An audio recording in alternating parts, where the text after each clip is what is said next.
Transcription number 151, speed 100 words per minute. Start. Mr. Deputy Chairman, as the Honorable Minister has said, there is practically unanimity of opinion in India that there must be standardization in the matter of our weights and measures.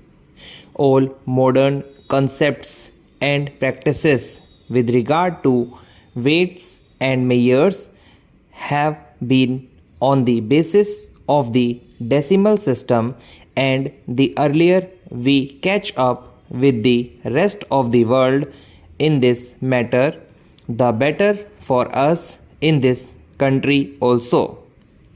The main question is considered is how quickly and how effectively we can implement the provisions of this bill. Of course, there are numerous difficulties in the way. The first step is to get out of the present system. The common people will have to understand the benefits of new system and what exactly it is. For that, so much propaganda is necessary, and we have to see how far Honorable Minister and Parliament will be able to requisition help in the different departments of government, in educational institutions and other institutions. For example, the conversation tables are there, and it is absolutely necessary that in our textbooks, in all our schools, this new system is introduced. This will go a long way in educating the people in this direction.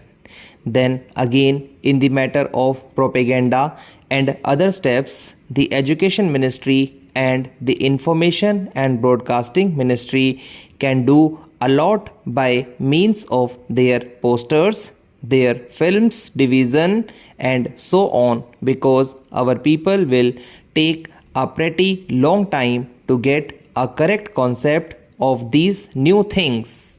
This is a new concept. So the effectiveness of this will largely depend on how the ministries are able to get the cooperation of the interested bodies. The propaganda side should act quickly to enable people to grasp the practice and the principles of this bill. The other difficulty is that weights and measures and the various other instruments have got to be manufacturers. There will be all sorts of difficulties. There are a number of small foundries in our country, and if we can mobilize these to the manufacture of such instruments, it will be helpful. The ordnance factories are also there, and they should be mobilized along with the other departments of government. Government have got the technical personnel, the manufacturing facilities and so on, but the question is one of mobilizing all these efforts to get the best results. We do realize the enormous difficulties in the way. We also realize that a lot of technical personnel is required, but if we are in a position to mobilize all these various things, we can achieve the target. The whole thing depends upon how government is able to secure the services of these various bodies, requisition the services of the technical personnel, including those available in the defense installations. If it is done, I think we will be able to catch up with the rest of the modern world.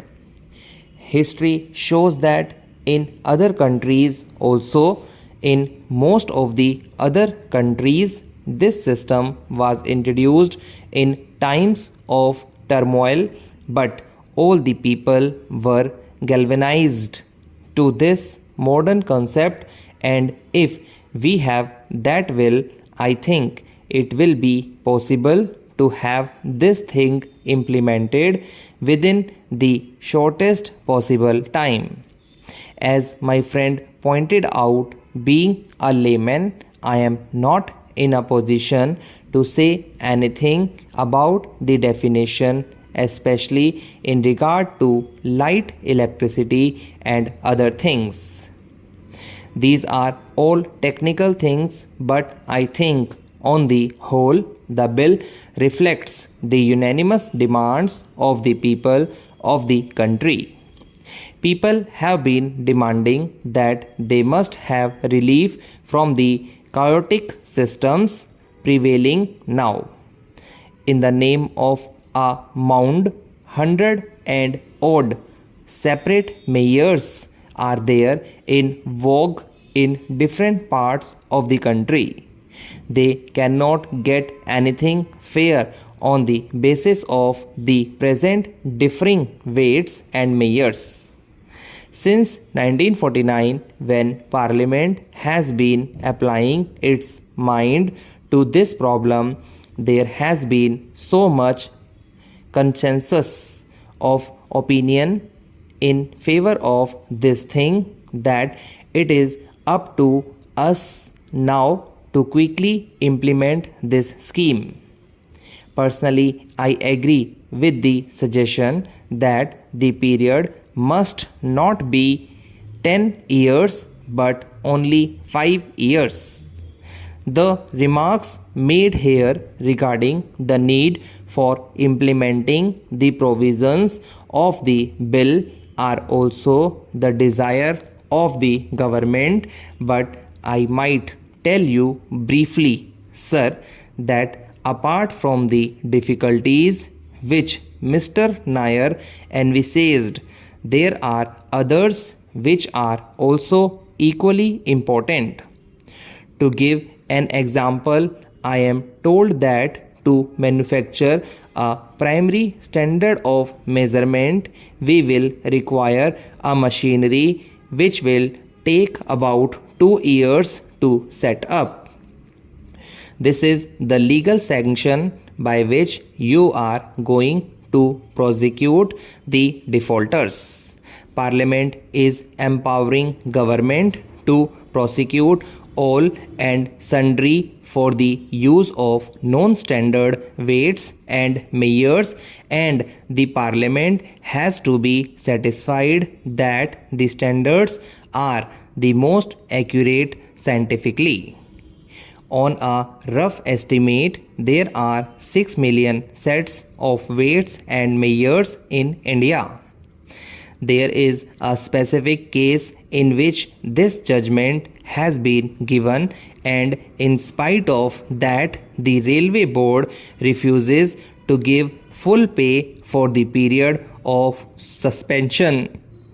I have brought many such cases to the notice of the Railway Board. Not only that, but I can also quote an instance with regard to the curtailment of annual increments. For imposing punishment, annual increments are cut, and this is quite in violation of the Payment of Wages Act. The Railway Board must also consider this point. A third violation is reduction to a lower scale.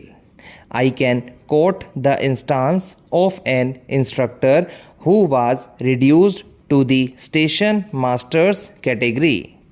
He was getting a basic pay of rupees 1000, and as a punishment it has been reduced to rupees 700. I may in this connection bring to his notice the case of one Mr. M. Thomas, an instructor in the transportation school whose pay was reduced from rupees 1000 to rupees 700 as a punishment.